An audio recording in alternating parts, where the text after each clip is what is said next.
Welcome to Talk and Mock YouTube channel. This is Rudrapriya and the session is Banking Awareness Series, Episode 5. So, India's top educated stop batches are available in Unacademy. If you are interested, get enrolled. And India's biggest free scholarship test, which is on every Sunday, 10 a.m. If you are interested, get enrolled. So, இன்னைக்கோட topic என்ன அப்படின்னு பார்த்தோன்னா types of risks and banks. So பேங்கிங்கில் இருக்கிற risk என்னென்ன அப்படின்னு பார்க்க போகிறோம். ஸோ இந்த வீடியோவில் நம்ம பார்க்க போகிற கண்டென்ட் என்ன அப்படின்னு பார்த்தோன்னா, ஸோ டேபிள் ஆஃப் கண்டென்ட்டில் ரிஸ்க் டைப்ஸ் ஆஃப் ரிஸ்க் என்னென்னு பார்க்க போகிறோம். Systematic risk and unsystematic risk, அப்புறம் மொத்தமாக வாட் ஆர் ரிஸ்க்குன்னு மொத்தமாக தெரிஞ்சுக்க போகிறோம். ஸோ ஃபர்ஸ்ட் வந்து வாட் ஆர் ரிஸ்க்குன்னு பார்க்க போகிறோம். Bank faces many different types of risk and these need to be managed very carefully. நிறைய ரிஸ்க் இருக்குது, அது எல்லாத்தையுமே ஒரு பேங்க் வந்து நல்லபடியாக மேனேஜ் பண்ணணும். பிகாஸ் ஒரு பேங்கிங்கில் ஒரு ரிஸ்க் அப்படின்ற போது காசு சம்மந்தப்பட்ட விஷயம். ஸோ அதில் ரிஸ்க்குன்ற போது அதை ரொம்ப கேர்ஃபுல்லாக மேனேஜ் பண்ணணும் அப்படின்னு சொல்லியிருக்காங்க. So the second point is the risk in banks arise due to the occurrence of some expected or unexpected event in the economy or in the financial market. So ஒரு particular விஷயம் இப்போது நம்ம லைஃப்லேயே ஏதாவது ஒரு risk நடக்குது அப்படின்னா அதுக்கு வந்து நிறைய எக்ஸ்பெக்டட் ரிஸ்க்காகவும் இருக்கும், அன்எக்ஸ்பெக்டட் ரிஸ்க்காகவும் இருக்கும். ஃபார் எக்ஸாம்பிள், எக்ஸாம் எழுதுறதே நம்மளுக்கு ஒரு ரிஸ்க் அப்படின்னு வச்சுக்கலாம். ஸோ அன்எக்ஸ்பெக்டட் ரிஸ்க் என்னவாக இருக்கும், அதோட டேட் எப்போன்னே நம்மளுக்கு தெரியாது. திடீர்னு ஐபிபிஎஸ் போன வருஷம் சொன்ன மாதிரி நாளைக்கே கூட எக்ஸாம்னு இன்றைக்கி ஹால் டிக்கெட் பண்ணலாம். So that is unexpected risk. So அந்த மாதிரி பேங்க்ஸில் வந்து ரிஸ்க் வந்து யூஸ்வலாக occurrence of some expected or unexpected event in the economy or financial market. So எக்கனாமிலையும் நடக்கும் ஆர் ஃபினான்ஷியல் மார்க்கெட் அதுலேயும் நடக்கும் அப்படின்னு சொல்லியிருக்காங்க. So risk can also arise from staff overnight or mala-fide intention, which causes erosion in the values of asset, thus leading to a reduction in the banking intrinsic value. So risk can be arise from staff oversight. Staff வந்து ஒழுங்காக அவங்களோட வேலையை செய்யலை அப்படின்ற பட்சத்துலையும், R mala-fide intention. So சில விஷயங்கள் வந்து நம்ம கையை மீறி போகும். அவங்களே சரியாக பார்த்தாலும் சில விஷயங்கள் வந்து டெக்னிக்கல் விஷயங்களாக இருக்கும். ஸோ அதெல்லாம் வந்து நம்மளை ஸ்டாஃப்ஸை வந்து ஒரு குறையும் சொல்ல முடியாது. லைக் இன்டர்நெட் இஷ்யூவாக இருக்கலாம், ஒரு சிஸ்டம் வந்து க்ராஷ் ஆகிருக்கலாம், ஏதாவது ஒரு பிரச்சனை இருக்கலாம். ஸோ இதெல்லாம் வந்து causes the erosion in the value of asset. So ஒரு பேங்க்கோட அசட்லேயே அது வந்து கை வைக்கும். எரோஷன் இந்த சென்ஸ் நான் உங்களுக்கு தெரியும். ஸோ அந்த மாதிரி ஒரு எரோஷன்னா ஒரு அழிவு ஒரு சரிவை கூட கொண்டு வரலாம். இந்த வேல்யூ ஆஃப் அசட், ஒரு பேங்க்கோட அசட் இந்த சென்ஸ் சொத்து. ஸோ ஒரு பேங்க்கோட சொத்தில் வந்து அழிவை கூட இல்லை சரிவை கூட பார்க்கலாம். Thus leading to a reduction in the bank's intrinsic value. So ஒரு பேங்க்கோட வேல்யூன்னு இருக்கும்ல. இப்போ ஃபார் எக்ஸாம்பிள் நம்ம வந்து பேங்கிங் செக்டரில் இருக்க எல்லாருக்குமே தெரியும், பப்ளிக் செக்டர் பேங்க்கில் SBI is in the top position. ஏதனால் அதுக்கு வந்து நிறைய அசட் இருக்குது. ஸோ நீங்கள் பார்த்தீங்கன்னா எல்லா bank like ICICI, HDFC, Axis பேங்க்லாம் அவங்களோட ஆஃபீஸை வந்து வாடகைக்கு வச்சுருப்பாங்க.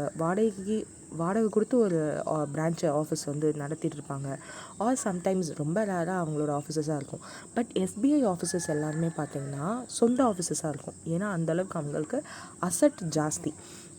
எஸ்பிஐ பேங்க் வந்து ஒரு அதாவது என்ன சொல்கிறது, இப்போது ஒரு பேங்க்ரப்சி லைக் அழிவை நோக்கி போகிற ஒரு பேங்க் கிடையாது. It is a stable bank. அது வந்து ரொம்ப ஸ்டேபிளாக இருக்கிறதுக்கு நிறைய அசட் அவங்கக்கிட்ட இருக்குது. அதனால தான் அந்த பேங்க்கை வந்து ஸ்டேபிள்னு சொல்கிறோம்.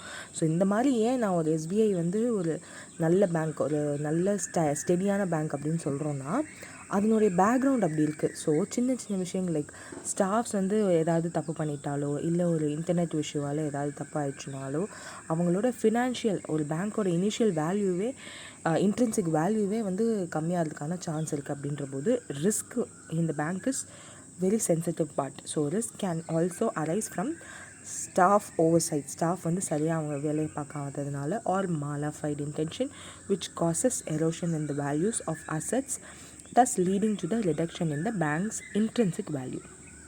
ஸோ டைப்ஸ் ஆஃப் ரிஸ்க்குன்னு பார்த்தோம்னா மேஜராக ஃபஸ்ட்டு வந்து பேங்க்கோட ரிஸ்க்கை வந்து 2 தான் பிரிக்கிறாங்க.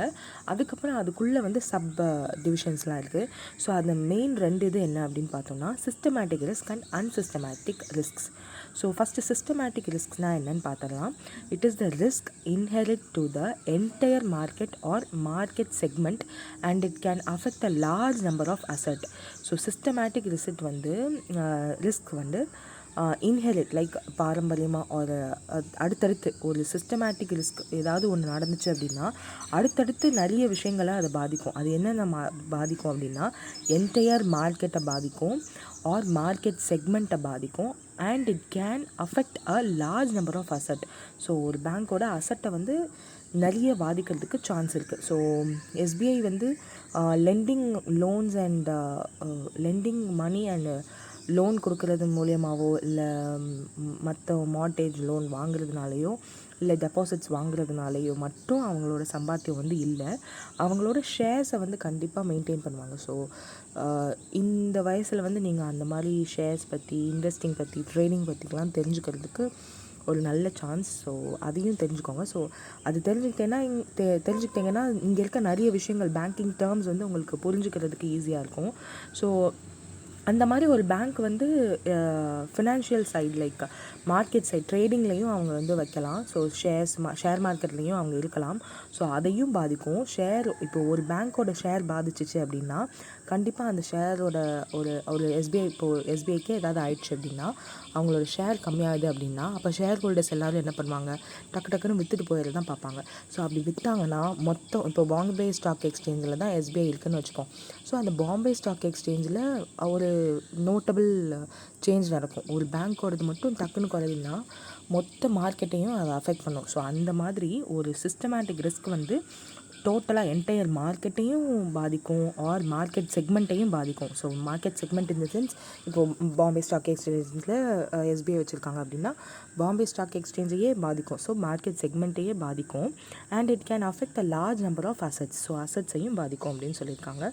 Systematic risk is also known as undiversifiable risk or volatility and market risk. So systematic risk வந்து நம்ம டைவர்ஸ் பண்ண முடியாது. Like undiversifiable risk, volatility and market risk or volatility and market risk அப்படின்னு சொல்லியிருக்காங்க. ஸோ தென் சிஸ்டமேட்டிக் ரிஸ்க் வந்து affects the overall market and not just a stock or industry in particular. So first பாயிண்டில் entire மார்க்கெட்டுன்னு சொல்லியிருக்காங்களே. So entire market like stocks இண்டஸ்ட்ரியை மட்டும் இல்லாமல் ஓவராலாகவே அதான் சொன்னேன்ல, பாம்பே ஸ்டாக் எக்ஸ்சேஞ்சில் இப்போ ரெஜிஸ்டர் பண்ணியிருக்காங்க எஸ்பிஐன்னு வச்சுப்போம். ஸோ பாம்பே ஸ்டாக் எக்ஸ்சேஞ்சோடய மொத்தமாகவே அடி வாங்கிறதுக்கான சான்ஸ் இருக்குது. அது தான் ஓவரால் மார்க்கெட்டையுமே அது வந்து அஃபெக்ட் பண்ணுறதுக்கு சான்ஸ் இருக்குது. So this type of risk is both unpredictable and impossible to avoid completely. Unpredictable, இது எப்போ நடக்கும் அப்படின்னு நம்ம சொல்ல முடியாது. அண்ட் இது வந்து நடக்காமையும் இருக்காது அப்படின்னு சொல்லியிருக்காங்க. Impossible to avoid completely. Example of it includes interest rate changes, inflation, recession and wars. So war வந்து இப்போ நடக்கிறது இல்லை, பட் தென் ரெசஷன், இன்ஃப்ளேஷன்லாம் நடந்துட்டு தான் இருக்குது. இப்போது நீங்கள் ஏன் இப்போ இருக்க எக்ஸாம்பிளே எடுத்துக்கலாம்ல. கோவிட்னால நிறைய லைக் லோன் வாங்குறவங்க அதிகமானாலும் அதை கட்டுறவங்க வந்து சரியாக கட்ட முடியல. அதுக்கு வந்து நிறைய சேஞ்சஸ் பண்ணுறோம். டேக்ஸ் எல்லாம் வந்து 30th ஜூன் வரையும் நீங்கள் போன வருஷம் டேக்ஸை வந்து கட்டலான்னு நம்ம எக்ஸ்டென்ஷன் கொடுத்துருக்கோம். These are all the ways of getting money or gaining money from common people. But அது காசு இருக்கிறவங்க கட்டுவாங்க, இல்லாத பட்சத்தில் என்ன பண்ண முடியும்? That is going to be systematic risk.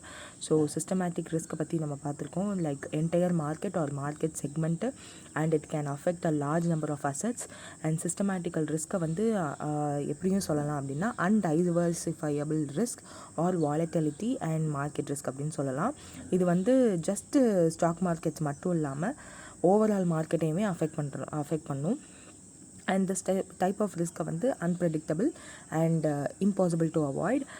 Example வந்து இன்ட்ரெஸ்ட் ரேட் சேஞ்ச் ஆகலாம், இன்ஃப்ளேஷன், ரெசஷன், வார், இது எல்லாத்தையும் எடுத்துக்கலாம். நெக்ஸ்ட் அன்சிஸ்டமேட்டிக் ரிஸ்க் அப்படின்னா என்னென்னா it is the risk that affects a very small number of assets. So ரொம்ப சின்ன நம்பர் ஆஃப் அசட்ஸை தான் அது பாதிக்கும் அப்படின்னு சொல்லியிருக்காங்க. சிஸ்டமேட்டிக் வந்து மொத்தமாக அடியாகும் அப்படின்றதுனால ஸோ அதுக்கு ஆப்போசிட்டாக தானே எது இருக்க போகுது கண்டிப்பாக. It is also called non systematic risk, specific risk diversifiable risk and residual risk. அங்கே வந்து அன்டைவர்சிஃபையபிள்னு பார்த்தோம் இல்லையா? ஸோ அப்போ ஆப்போசிட்டாக தானே இருக்கும். Diversifiable risk, residual risk, non systematic risk, specific risk அப்படின்னு சொல்கிறாங்க. This type of risk refers to the uncertainty inherent to a company or industry investment in particular. இந்த டைப் ஆஃப் ரிஸ்க் வந்து uncertainty inherent to a company or industry investment in particular. ஒரு இண்டஸ்ட்ரியோட இன்வெஸ்ட்மெண்ட்டில் பர்டிகுலராக இது வந்து affect பண்ணும். ஒரு particular industry like இப்போது for example Tata groups வந்து ஏதாவது ஒரு இந்த கோவிடில் வந்து இப்படி கூட வச்சுக்கலாம். டிரான்ஸ்போர்ட் சிஸ்டம் வந்து இப்போ ரொம்ப பாதிப்பாக இருக்குல்ல. ஒரு கொரியர் கம்பெனி வந்து அவங்களோட கம்பெனியை ஷேர் மார்க்கெட்டில் போட்டிருக்காங்க அப்படின்னா கொரியர்ஸ் வந்து இப்போ டோட்டலாகவே ஷட் டவுன் ஆகிருக்கு. ஸோ அவங்களோட ரிஸ்க், அவங்களோட கம்பெனியோட மார்க்கெட் கம்மியாகும். ஸோ அதில் வந்து அன்சர்டைன் இன்ஹெரிட்டாக நிறைய விஷயங்கள் வந்து நடக்கும். ஸோ அது வந்து ஒரு சின்ன பார்ட் ஆஃப் அசட்டை தான் அது வந்து ஷேக் பண்ணும். ஸோ அதுதான் அன்சர்டினிட்டி ரிஸ்க். எக்ஸாம்பிள்ஸ் என்னென்ன கொடுத்துருக்காங்க அப்படின்னு பார்த்தோன்னா, change in management, a product recall, a regulatory change that can drive down company sale, a new competitor in the market with the potential to take away market share from a company in which you are invested. It is possible to avoid unsystematical risk through diversification. So இந்த ரிஸ்க்கை வந்து எப்படி சொல்லியிருக்காங்க அப்படின்னா, இப்போ நான் வந்து ஒரு share மார்க்கெட்டில் போடுறேன். ஃபார் எக்ஸாம்பிள் இப்போ பிரிட்டானியா கம்பெனியில் போடுறேன்னு வச்சுப்போம். அந்த பிரிட்டானியா கம்பெனியில் மட்டும் போட்டால் அந்த கம்பெனி லாஸ் ஆனாலும் எனக்கு லாஸ், ப்ராஃபிட் ஆனால் ஓகே ப்ராஃபிட். பட் அந்த ரிஸ்க்கை வந்து நான் அன்சிஸ்டமேட்டிக் ரிஸ்க்கை வந்து நான் தவிர்க்கணும் அப்படின்னு நினச்சேன்னா டைவர்சிஃபிகேஷன், தட் இஸ் நிறைய கம்பெனியில் நான் என் ஷேர்ஸை போட்டு வைக்கணும். அது நான் அப்படி பண்ணால் அன்சிஸ்டமேட்டிக் ரிஸ்க்கை வந்து நான் கம்மி பண்ணலாம். இப்போ ஒரு பேங்க் வந்து ஒரே இதில் போடாமல் நிறைய விஷயங்கள்லையும் அவங்களோட ஷேர்ஸை போட்டு வைக்கணுன்ற மாதிரி தான் சொல்லியிருக்காங்க. So it is a risk that affects a very small number of assets. And non systematic risk, specific risk, diversifiable risk and residual risk அப்படின்னும் இதெல்லாம் சொல்லலாம். அண்ட் இந்த டைப் ஆஃப் ரிஸ்க் வந்து uncertain inherent to a company or industry investment in particular அப்படின்னு சொல்லலாம். So examples வந்து கொடுத்துருக்காங்க. இந்த ரிஸ்க்கை அவாய்ட் பண்ணுறது வந்து ஈஸியாக அவாய்ட் பண்ணலாம் through diversification. In addition to these broad categories நிறைய சப் கேட்டகரிஸ் இருக்குது. அந்த நிறைய எவ்வளோனா 11. ஸோ 11 ரிஸ்க்ஸ் வந்து உள்ள செவரல் அதர் பேங்கிங் ரிஸ்க்கெல்லாம் இருக்குது. ஸோ அது என்னென்னு மட்டும்தான் பார்க்க போகிறோம். ஸோ அப்கமிங் வீடியோஸில் தான் அதை இன் டீட்டெயிலாக பார்க்க போகிறோம். ஸோ என்னென்னு பார்த்து தெரிஞ்சு வச்சுக்கோங்க. Credit of default risk, market risk, interest risk, equity risk, commodity risk, foreign exchange risk, liquidity risk, country risk, operational risk, reputational risk, systematic risk. So recalling the contents. So இந்த வீடியோவில் உள்ள content எல்லாத்தையும் திரும்ப ஒரு தடவை recall பண்ண போகிறோம். Risk என்னென்னு பார்த்தோம், வாட் ஆர் ரிஸ்க்குன்னு பார்த்தோம், டைப்ஸ் ஆஃப் ரிஸ்க் பார்த்தோம், சிஸ்டமேட்டிக் ரிஸ்க்னால் என்னென்னு பார்த்தோம். இன் டீட்டெயில் நம்ம இதெல்லாம் பார்த்துருக்கோம். ஸோ டைப்ஸ் ஆஃப் ரிஸ்க்கை வந்து நெக்ஸ்ட் வீடியோவில் அப்கமிங் 2 பார்ட்ஸாக போடலான்னு இருக்கேன். So keep supporting. அண்ட் இன்னும் உங்களோட SBI JAக்கு உங்களோட ப்ரிப்பரேஷன் வந்து நீங்கள் ஸ்டார்ட் பண்ணல டியூ டு லாக்டவுன்.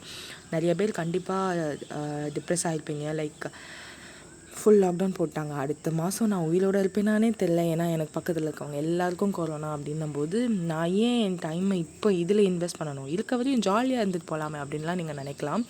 பட் போன வருஷம் இதே தப்பை நிறைய பேர் பண்ணியிருக்காங்க. Even my self. ஒரு சின்ன லைக் நானும் அவங்க எல்லோரும் மாதிரியே லாக்டவுன் போட்டோன்னையும் பயங்கர டிப்ரெஷன். பட் தென் திடீர்னு எக்ஸாம் லைக் 1 வீக் தான் இருந்துச்சு. 15 days, சாலிட் 15 days தான் இருந்தது. திடீர்னு எக்ஸாம்னு சொன்னோன்னையும் ஒரு 3 to 4 months லைக் ஒரு ப்ரிப்பரேஷனுமே இல்லாமல் பேங்கிங்கில் டச்சே இல்லாமல் போனோன்னையும் கண்டிப்பாக ஐ லாஸ் த எக்ஸாம். ஸோ அந்த மாதிரி ஒரு மிஸ்டேக் நீங்கள் பண்ணாமல் ஜஸ்ட் கீப் ஆன் ஸ்டடியிங். யார் என்ன சொன்னாலும் அதை பற்றி யோசிக்காதீங்க.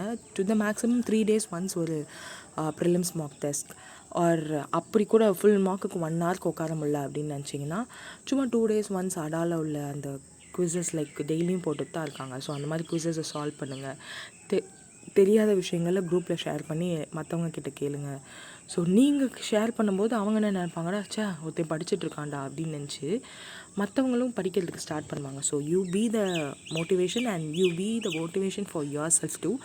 அண்ட் இப்போ CA வந்து கம்ப்ளீட் ஆகிருக்கு 10 o'clock. So sorry 9 o'clock. So 9 o'clock மாற்றிட்டாங்க. ஸோ அதை பார்த்துருப்பீங்கன்னு நம்புகிறேன். அண்ட் நைட் 10:05க்கு குவிஸ் போட்டு பார்த்துக்கோங்க. எக்ஸாம் தள்ளி போச்சுன்னா நம்மளுக்கு தான் நல்லது. இப்போவே டீப்பாக ஒவ்வொரு சிஏவையும் தெரிஞ்சு வச்சுக்கிட்டோம் அப்படின்னா it will be useful for you in while preparing for mains. So சும்மா பார்த்து ரிவைஸ் பண்ணிவிட்டு சும்மா பார்த்து இந்த இதுக்கு வந்து இவங்க அப்படின்னு மட்டும் சும்மா பார்த்துட்டு போனீங்கன்னு வச்சுக்கோங்களேன், you won't remember any thing. But then டீப்பாக எல்லா விஷயங்களும் தெரிஞ்சுக்கிட்டீங்க அப்படின்னா it will be in your mind for longer time. So next இயரே நீங்கள் இந்த எக்ஸாம் எழுதினாலும் ஃபயர் ஃபைட்டர்ஸ் டே, இப்போ சார் சொன்ன ஃபயர் ஃபைட்டர்ஸ் டேக்கு வந்து எக்ஸாம்பிள் என்ன, நாலாப்புறமும் இருந்தும் ஃபயர் அணைக்கணும் அப்படின்றது தான். May 4 is the fire fighters day. So அது வந்து இன்னும் ஞாபகம் இருக்குது அப்படின்னா அதை அந்தளவுக்கு டெப்த்தாக நீங்கள் படிச்சிருக்கணும். அண்ட் அதுக்குரிய க்ளூ வந்து இந்த மாதிரி நச்சுன்னு இருக்கணும், மறந்துடக்கூடாது. அதை வந்து திரும்ப திரும்ப ரீகால் பண்ணணும், குவிசஸ் போட்டு பார்க்கணும். ஸோ இதெல்லாம் பண்ணுங்கள். Don't feel demotivated. And thanks for listening to my talks today, and have a happy day. Don't miss your preparation. Thank you.